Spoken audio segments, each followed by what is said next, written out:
Captain Jake Morrison stared at the scanner screen and frowned. The numbers made no sense. His patrol ship had been cruising the empty void sector for 3 weeks, and nothing ever happened here. Nothing had happened here for 20,000 years. "Captain, you need to see this," said Commander Alex Burke from the navigation station. His voice was tight with worry. Jake walked over to Alex's console. The display showed an energy reading that shouldn't exist. The void sector was supposed to be dead space. Every star had burned out long ago. Every planet was frozen rock. But the scanner showed something massive was putting out power. "Run the scan again," Jake ordered. Alex's fingers moved across the controls. The same reading appeared. If anything, it was stronger now. Dr. Lisa Grant looked up from her research station. She had been studying old artifacts for the past month, trying to understand the race that used to live in this part of the galaxy, the race that had vanished without a trace. "Captain, may I see those readings?" she asked. Jake nodded. Lisa walked over and studied the display. Her face went pale. "This energy pattern," she whispered. "I've seen it before." "Where?" Jake asked. Lisa went back to her station and pulled up her research files. Ancient symbols filled the screen. Symbols from ruins scattered across dozens of worlds. Symbols that belonged to the mysterious race called humans. "The artifacts I've been studying show this same energy signature," Lisa said. "But that's impossible. Humans disappeared 20,000 years ago." Zara Vex, the ship's communications officer, turned from her station. Her reptilian features showed confusion. As a member of the Satar species, she had excellent hearing and could detect signals that others missed. "Captain," Zara said in her hissing voice, "I'm picking up something else. A transmission. Very faint, but getting stronger. Can you decode it?" Jake asked. Zara worked at her controls for several minutes. Finally, she shook her head. "The language is unknown to me. But the signal is definitely artificial. Someone is sending it." Jake felt a strange sensation in his chest. It was like a memory trying to surface, but he couldn't quite grasp it. He had felt this way before, always in moments of danger or discovery. His grandmother used to say he had good instincts, but this felt like something more. "Plot a course toward the signal." "Source," he ordered. Alex looked worried. "Captain, regulations say we should report this to command first. The void sector is restricted space." "Since when do you worry about regulations, Alex?" Jake asked with a smile. "Besides, we're already here. Might as well take a look." The ship turned toward the signal source. As they got closer, the energy readings grew stronger. Lisa's equipment began to beep with excitement. The ancient symbols on her screen started to glow. "Captain," Lisa said, her voice shaking, "my artifacts are responding to something. They've never done this before." Jake felt that strange sensation. Again, stronger this time. It was like a voice calling to him from far away, a voice he almost recognized. "There," Alex said suddenly. "Visual contact." The main screen showed empty space at first. Then something began to appear. It started as a shimmer, like heat waves rising from hot ground. Slowly, the shimmer took shape. Jake's breath caught in his throat. It was a ship, but unlike any ship he had ever seen. It was enormous, easily 10 times the size of his patrol vessel. Its hull was dark metal covered in strange markings. The same markings Lisa had been studying.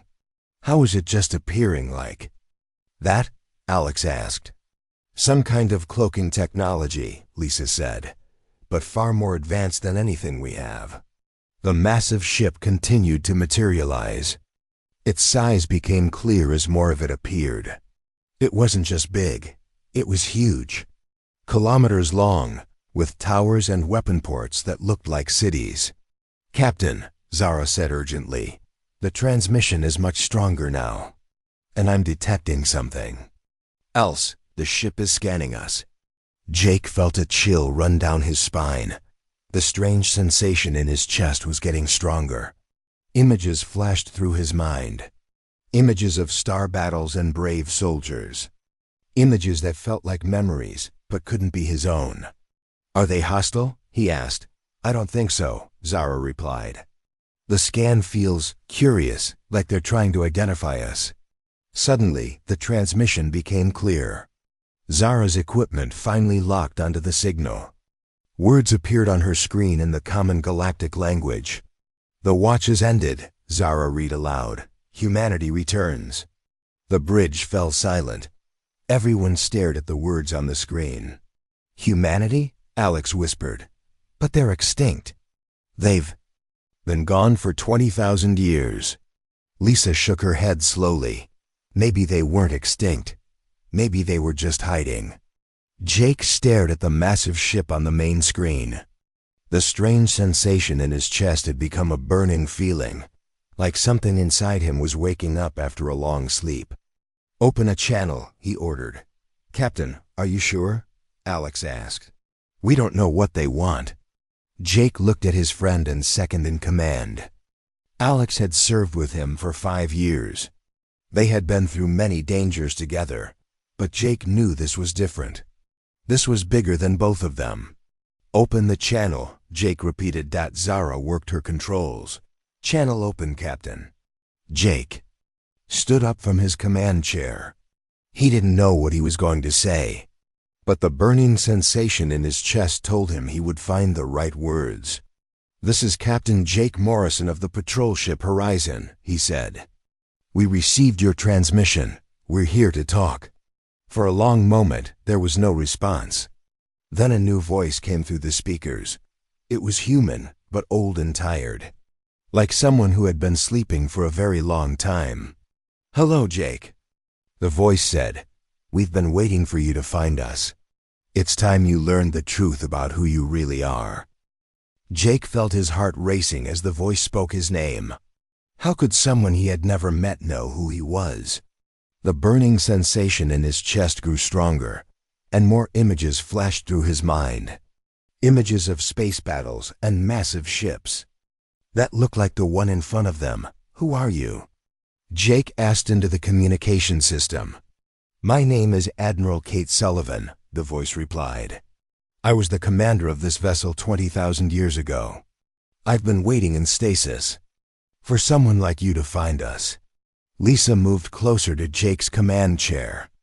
Her research equipment was going crazy, beeping and flashing as it detected more energy signatures from the massive ship. "Admiral Sullivan," Lisa said. "I'm Dr. Lisa Grant. I've been studying human artifacts for years. Everyone believes your people are extinct." A sound came through the speakers that might have been laughter, but it was sad and tired. "Extinct?" "No, Dr. Grant. We've been hiding, waiting, preparing for this day." Alex stepped forward. "Preparing for what?" "To return and finish what we started," Admiral Sullivan replied. "Captain Morrison, I need you to come aboard our ship. There are things you need to see, things you need to remember." Jake felt confused. "Remember? I don't understand." "You will," the Admiral said. "Dock with our ship. Bay 7 is opening for you now." On the main screen, Jake could see a section of the huge ship's hull sliding open. Lights came on inside, showing a docking bay large enough to hold a dozen ships like theirs. "Captain," Alex said quietly, "this could be a trap." Jake looked at his crew. Alex was worried. Zara was studying her readings with intense focus. Lisa was practically vibrating with excitement at the chance to meet living humans. The burning feeling in Jake's chest was getting stronger, along with it came a certainty he couldn't explain. These people weren't his enemies. They were something else, something important. "We're going aboard," Jake decided. 20 minutes later, Jake, Alex, Lisa, and Zara walked through the airlock into the human ship. The corridor they entered was huge, with ceilings high enough for giants. The walls were covered in the same strange symbols Lisa had been studying. A woman was waiting for them. She looked to be in her 40s, with short gray hair and sharp blue eyes. She wore a uniform that was clearly military, but unlike any Jake had seen before. "Captain Morrison," she said, extending her hand. "I'm Admiral Sullivan. Welcome aboard the U.S. Defiance." Jake shook her hand and felt a jolt of recognition. Not from meeting her before, but from something deeper. Like his body remembered her even though his mind didn't. "This is my crew," Jake said, introducing the others. Admiral Sullivan nodded to each of them, then turned to Jake. "We need to talk privately first. Dr. Martinez will show your crew around while we speak." A tall man with dark hair appeared from a side corridor. He wore the same strange uniform and had the same sharp, alert look as the Admiral. "Dr. Ben Martinez," he said, shaking hands with Lisa, Alex, and Zara. "I'm the chief scientist aboard this ship. I'd be happy to answer your questions while the captain and Admiral talk." Jake felt nervous as Admiral Sullivan led him away from the others. They walked through corridors that seemed to go on forever. The ship was even bigger on the inside then. It looked from outside. "Where is everyone?" Jake asked. "A ship this size should have thousands of crew members." "They're sleeping," Admiral Sullivan replied, "waiting for the right time to wake up." She led him to a large room filled with metal chambers. Each chamber was the size of a small room, with a window showing the person sleeping inside. Jake could see hundreds of them, stretching away into the distance. "Stasis chambers, Admiral," Sullivan explained. "We've been asleep for 20,000 years. Only a few of us stayed awake to monitor the ship and watch for the right moment." Jake stared at the sleeping people. Men and women of all ages, perfectly preserved. "Why? Why did you hide for so long?" Admiral Sullivan touched a control panel, and one of the chambers began to open. Inside was a young man who looked to be about Jake's age. As the chamber opened, the man took a deep breath and opened his eyes. "Lieutenant Sam Carter," Admiral Sullivan said as the man sat up. "Meet Captain Jake Morrison." Sam looked at Jake with surprise. "He's one of us? But he doesn't know, does he?" "Know what?" Jake demanded. Admiral Sullivan turned to face him. "Jake, you're human. Your parents were human. Your grandparents were human. Your great-grandparents were part of our crew when we went into hiding." Jake shook his head. "That's impossible. I grew up on Kepler Station. My parents were colonists." "Your parents were sleeper agents," Admiral Sullivan explained. "They were programmed to forget their true nature and live normal lives. They had children who would carry human genes but wouldn't know what they were. Until the day we returned." The burning sensation in Jake's chest suddenly made sense. It wasn't just instinct. It was his human heritage awakening. "Why?" Jake asked. "Why hide? Why not just stay and fight whatever drove you away?" Admiral Sullivan led him to another part of the room. Here, the walls were covered with star charts and battle plans. At the center was an image that made Jake's blood run cold. It showed creatures that looked like nightmares. Huge, dark things with too many teeth and eyes that burned with hunger. Ships that looked like they were made of bone and shadow. "The Devourers," Admiral Sullivan said. "They're not from our galaxy. They come from the dark spaces between galaxies. They find civilizations like ours and consume them. Not just the planets or the people. They eat the life force itself." Jake stared at the horrible images. "You were running from them?" "Not running," Admiral Sullivan corrected. "Preparing. We knew we couldn't fight them 20,000 years ago. We weren't ready, so we hid and waited and planned. We left sleeper agents throughout the galaxy. People who would live normal lives, but carry our genes and our memories deep inside." Sam Carter had gotten out of his stasis chamber and was putting on a uniform. "The Devourers harvest entire galaxies," he said. "They've done it before, thousands of times. But they've never faced a species that could hide from them and strike back. Strike back? Jake asked. Admiral Sullivan nodded. The Devourers are returning. Our deep space sensors detected them 6 months ago. They're coming back to finish what they started 20,000 years ago. Jake felt the weight of the revelation settling on his shoulders. And you want me to help you fight them? We need you to help us wake up the galaxy, Admiral Sullivan said. The other species don't remember the truth. They think the Devourers are just a myth. But you're proof that humans survived.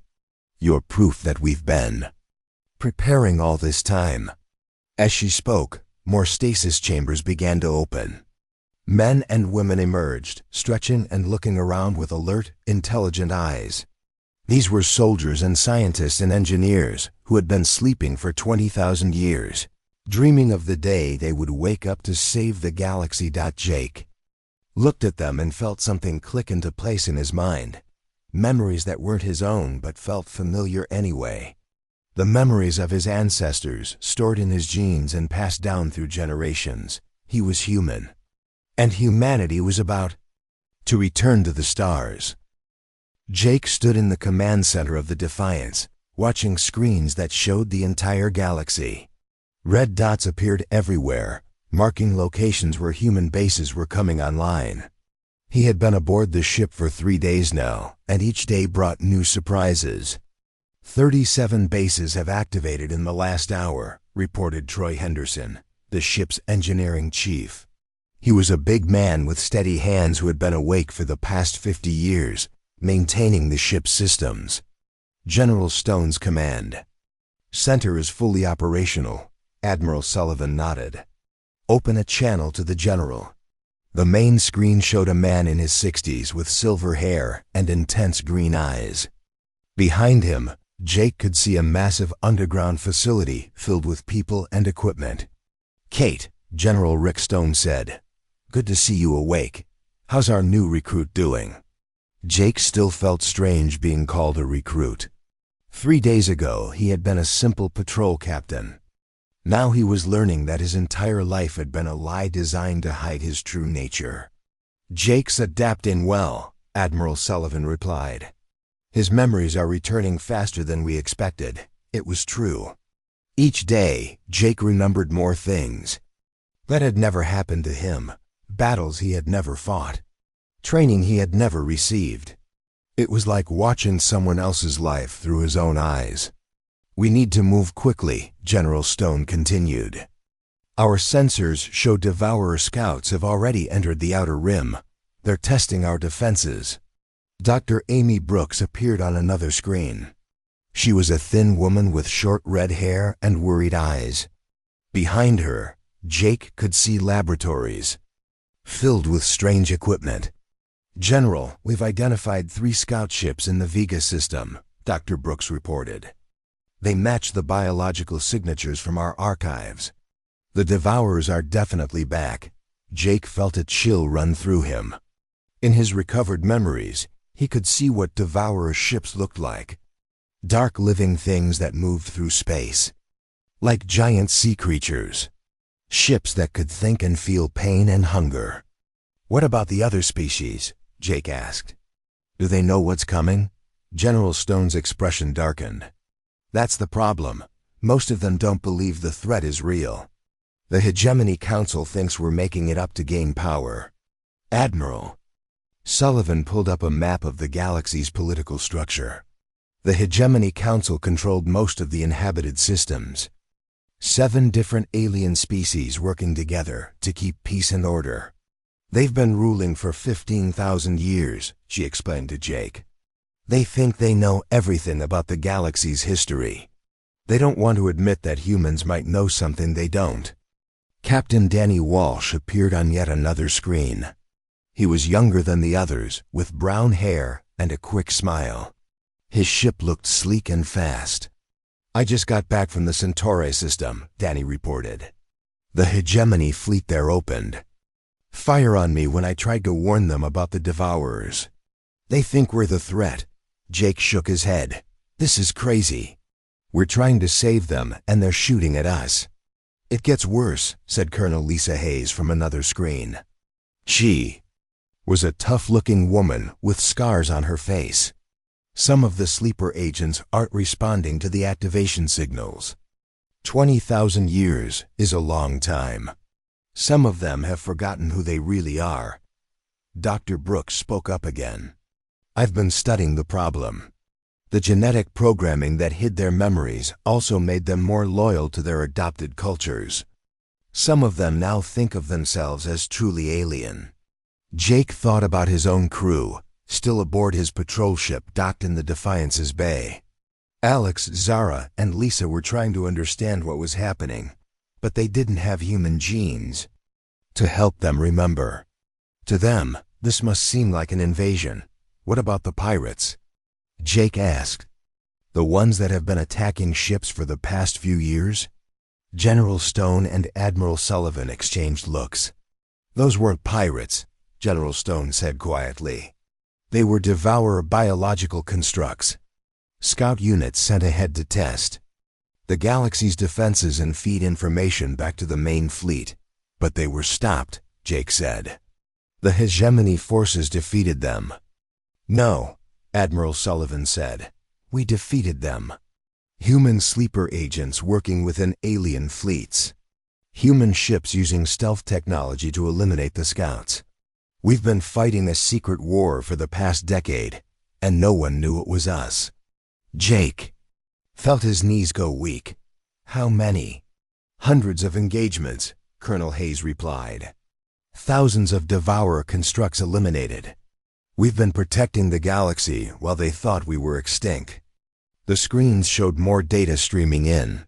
Human bases all across the galaxy were reporting their status. Ships were being prepared. Weapons were being charged.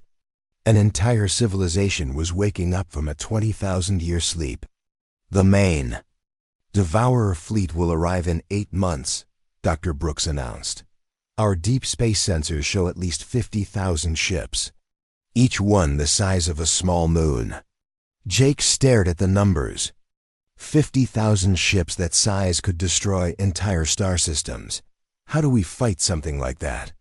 He asked. With this, Admiral Sullivan said, leading him to another part of the command center. The wall opened to reveal a massive chamber. Inside, Jake could see a weapon unlike anything he had ever imagined. It looked like a miniature star, contained within rings of strange metal. Energy flowed around it in patterns that hurt to look at directly. A quantum resonance cannon, explained Troy Henderson. It disrupts the biological matrix that holds Devourer ships together, but it takes enormous amounts of power to fire. That's why we need the other species, General Stone said. Human technology is advanced, but we don't have enough ships to power weapons like this and fight a fleet that size. Dr. Brooks appeared beside them, having walked over from her laboratory section. The Devourers have a weakness. They share a collective consciousness. If we can disrupt their mental connection, their entire fleet becomes vulnerable. But first we have to convince the galaxy that we're telling the truth, Admiral Sullivan said. Jake looked around at all the screens showing human activity across the galaxy. Thousands of people waking up to a war they had been preparing for since before they were born. A war their ancestors had chosen to fight instead of running away. What do you need me to do? Jake asked. Go back to your ship, Admiral Sullivan replied. Take your crew and return to Hegemony Space. Tell them what you've seen here. Show them the evidence. Make them believe. And if they don't, General Stone's expression was grim. Then we fight alone. Like we've been doing for 20,000 years, Jake nodded. He understood now why his ancestors had made this choice. The Devourers weren't just another enemy. They were the enemy of all life in the galaxy. If someone didn't stop them, everything would die. There's one more thing, Admiral Sullivan said as Jake prepared to leave. The activation signal is spreading. More sleeper agents are waking up every day. Some of them are in important positions within alien governments and militaries. Will they help us? Jake asked. Some will, she replied. Others might try to stop us. 20,000 years changes people. Not everyone who carries human genes still thinks like a human. As Jake walked back toward his ship, he realized that the hardest battles might not be against the Devourers. They might be against other humans who had forgotten what they were fighting for. Jake's patrol ship approached the massive hegemony station at Alpha Centauri. Behind him, 3 human vessels followed in formation. They were sleek and black, unlike any ships the galaxy had seen before. Admiral Sullivan had insisted on the escort to prove humanity's return was real. "Captain," Alex said from the station is demanding we surrender immediately. They're calling us hostile invaders. Jake looked at his crew. Alex was nervous but loyal. Zara kept glancing at the human ships with fascination. Lisa was practically bouncing in her seat with excitement at being part of first contact with a living human civilization. "Tell them we're requesting an emergency meeting with the Council," Jake replied. "Tell them we have information about a threat to the entire galaxy." On the main screen, Jake could see hegemony warships moving to surround them. 24 alien vessels against 4 human ships. It should have been an easy fight for the aliens, but Jake knew better now. Human technology was far more advanced than it appeared. "This is Admiral Nina Foster," came a voice from one of the escort ships. "Captain Morrison, we're ready to defend ourselves if necessary." Jake hoped it wouldn't come to that. Fighting the people he was trying to save would make everything more difficult. "Captain," Zara announced, "the station is allowing us to dock, but they want the human ships to stay back." "Agreed," Jake said. He opened a channel to Admiral Foster. "Stay here. And be ready. If this goes badly, contact General Stone." 2 hours later, Jake stood in the council chamber facing 7 alien leaders. Each represented one of the major species in the galaxy. They looked angry and scared, which was not a good combination.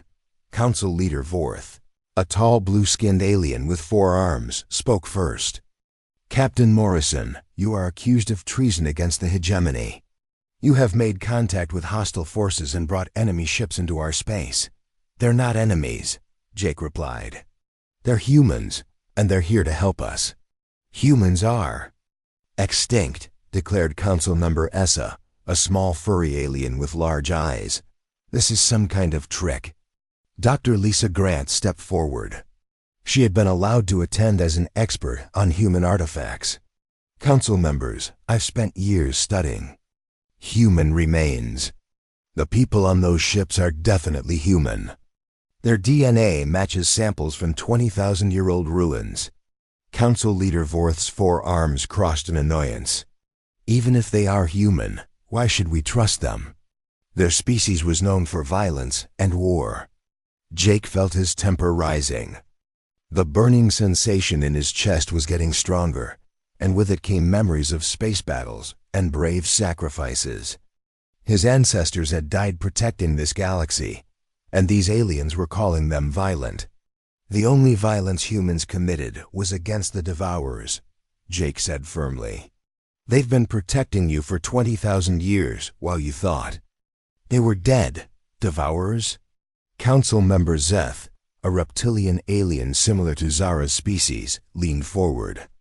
"What are you talking about?" Jake activated a holographic projector that Admiral Sullivan had given him.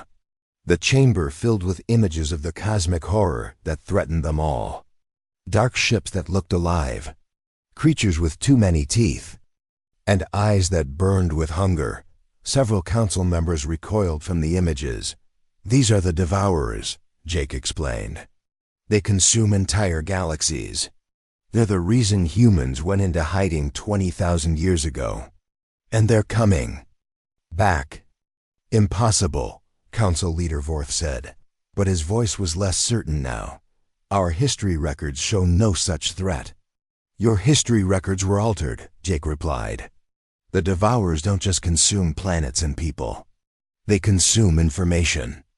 They erase the memory of their victims so future civilizations won't be prepared."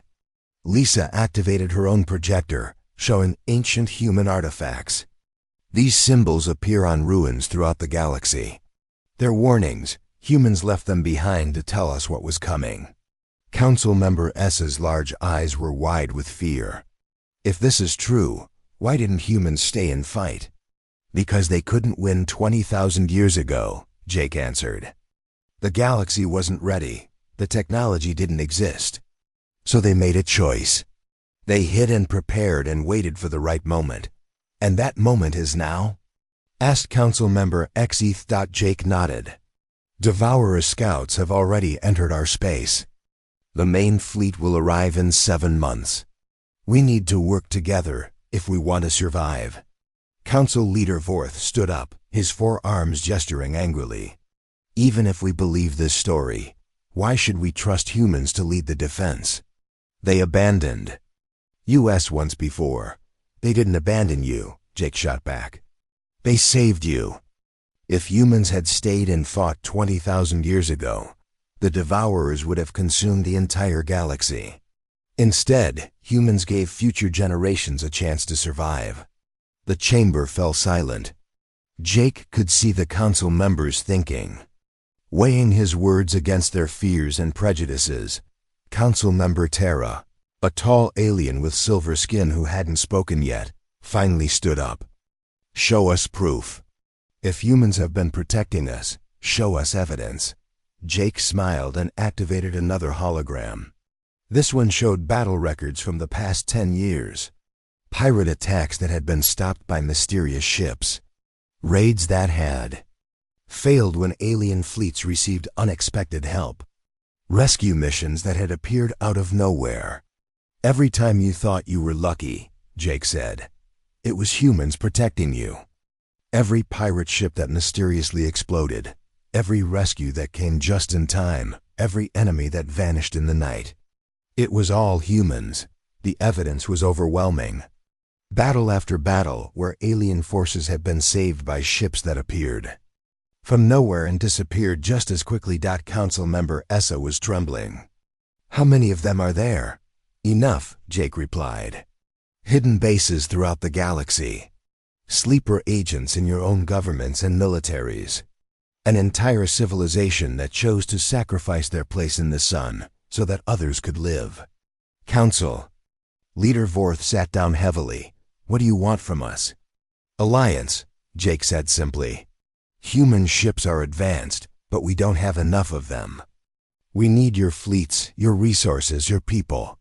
The Devourers are coming whether we're ready or not. We can face them together, or we can all die alone. The council members looked at each other.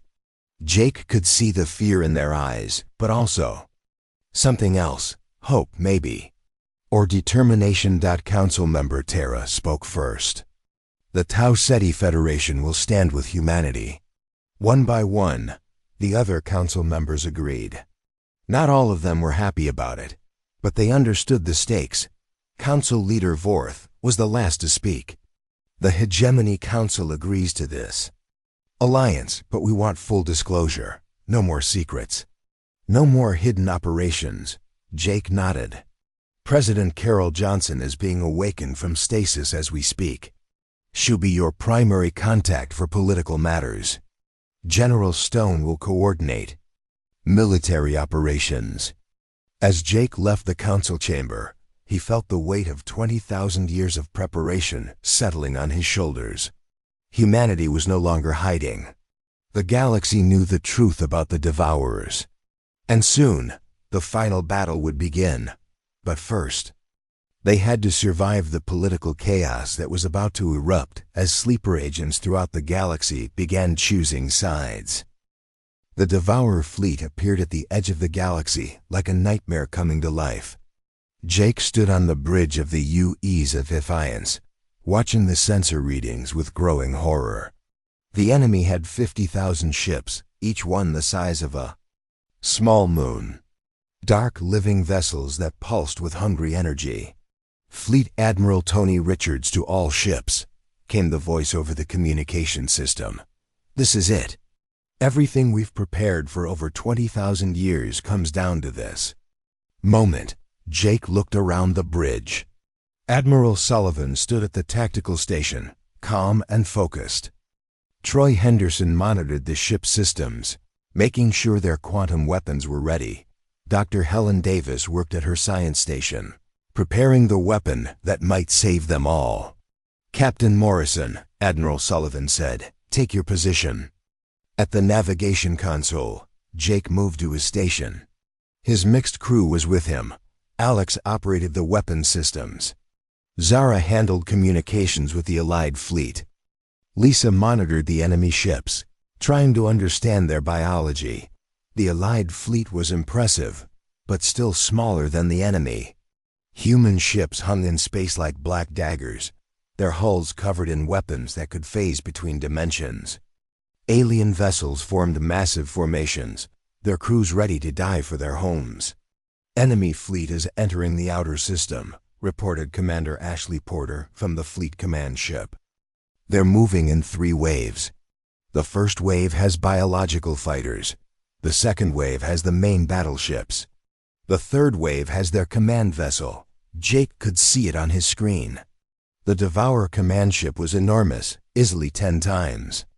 Larger than anything else in their fleet. It looked like a living mountain covered in eyes and teeth. "All ships, prepare for dimensional jump," Fleet Admiral Richards ordered.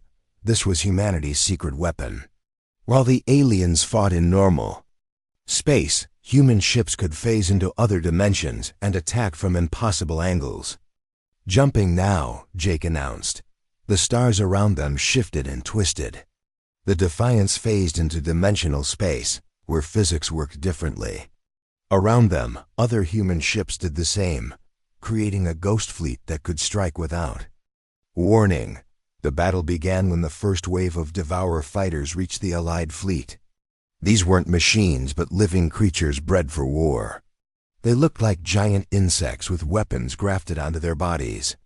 "Alien fleet is engaging," Zara reported. "They're taking heavy casualties." Jake watched the battle through dimensional sensors. Hegemony ships fired everything they had at the Devourer fighters. Some enemy creatures died, but more kept coming. The aliens were brave, but they were fighting something beyond their understanding. "Phase back to normal space," Admiral Sullivan ordered. "Hit the fighters from behind." The human ships appeared behind the Devourer fighters like ghosts becoming solid. Their quantum weapons tore through the enemy creatures, disrupting their biological matrix. In seconds, hundreds of fighters simply fell apart, but the second wave was already arriving. The main Devourer battleships were bigger and stronger than the fighters. Worse, they were learning from the first attack. "They're adapting to our weapons," Dr. Davis called out. "The quantum disruption is becoming less effective." Captain Chris Murphy's voice came over the communication system. "This is the Suicide Squadron. We're going for the command ship." Jake watched as 12 human ships broke away from the main fleet. They were loaded with the most powerful weapons humanity had ever built. Their mission was to get close enough to the enemy command ship to plant Dr. Davis's quantum virus. "All ships, cover the Suicide Squadron," Fleet Admiral Richards ordered. The Allied fleet threw everything they had at the Devourer battleships. Human vessels phased in and out of dimensional space, striking and disappearing before the enemy could respond. Alien ships formed protective walls, sacrificing themselves to keep the enemy busy. Jake's own ship shuddered as a Devourer weapon hit their shields. The enemy had weapons that could reach into dimensional space now. They were adapting faster than anyone had expected. "Shields at 60%, Alex reported. "The Suicide Squadron is taking heavy fire," Zara announced. "Only 6 ships left." Jake could see the small human force fighting their way toward the massive command ship. Devourer defenders swarmed around them like angry insects. One by one, the human ships were destroyed. "Only Captain Murphy's ship is left," Lisa said quietly. On the main screen, they could see Murphy's vessel racing toward the command ship. It was damaged and leaking atmosphere, but it kept going. The quantum virus device was aboard that ship. If Murphy failed, the galaxy would fall. "He's not going to make it," Alex said. The command ship's defenses were too strong. Murphy's ship was falling apart under the enemy fire, but then something unexpected happened. "This is Captain Danny Walsh," came a new voice. "Sorry I'm late." To the party, a human ship appeared right next to Murphy's vessel. It was Walsh's fast scout ship, the one that had been reported destroyed hours earlier. But it wasn't destroyed. It had been hiding in dimensional space, waiting for this moment. "I'll take the virus device," Walsh said. "My ship is faster." In space, the two ships came together briefly. Murphy's crew transferred the quantum virus to Walsh's ship just as Murphy's vessel finally exploded under enemy fire. Walsh's ship raced toward the command ship, dodging weapons that could destroy planets. It was too small and too fast for the big weapons to hit, but the smaller defenses were tearing it apart. "Come on," Jake whispered, watching the tiny ship fight its way through the enemy defenses. Walsh's ship reached the command ship's hull and disappeared inside. For a long moment, nothing happened. Then the entire Devourer fleet began to shudder. "The virus is spreading," Dr. Davis announced with excitement. "It's disrupting their collective consciousness." The effect was immediate and dramatic. Devourer ships that had been working together in perfect coordination suddenly began attacking each other. The hive mind that connected them was breaking down. "All ships, attack now," Fleet Admiral Richards ordered, while they're confused. The Allied fleet surged forward. Human ships phased in and out of reality, striking at confused enemies. Alien vessels poured their fire into Devourer ships that could no longer coordinate their defenses. The battle became a rout. Without their collective consciousness, the Devourer ships were just individual creatures, scared and alone. Many began consuming each other in their hunger and confusion. The command ship tried to restore order, but the virus had spread too far. Its massive bulk began to collapse in on itself as its own biological systems turned against it. "Enemy fleet is retreating," Commander Porter reported. "The survivors are jumping to hyperspace." Jake couldn't believe it. They had won. After 20,000 years of preparation, humanity had kept its promise to protect the galaxy. But the victory came at a terrible cost. Thousands of ships were destroyed. Entire worlds had been damaged in the fighting. And humanity was no longer hidden. "This is President Carol Johnson to all Allied forces," came a voice Jake had never heard before. "The immediate threat is over, but our work is just beginning. We have a galaxy to rebuild." Jake looked around the bridge of the Defiance. His crew was exhausted but alive. Admiral Sullivan was already planning for the future. The war was over, but the peace would be just as challenging. "What happens now?" Alex asked. Jake smiled at his friend. "Now we learn to live together. Humans and aliens working as partners instead of one group hiding from the other." Through the main screen, Jake could see ships from dozens of species working together to rescue survivors and repair damage. It wasn't the galaxy he had grown up in, but it might be a better one. Humanity's long watch was over. Their new responsibilities were just beginning.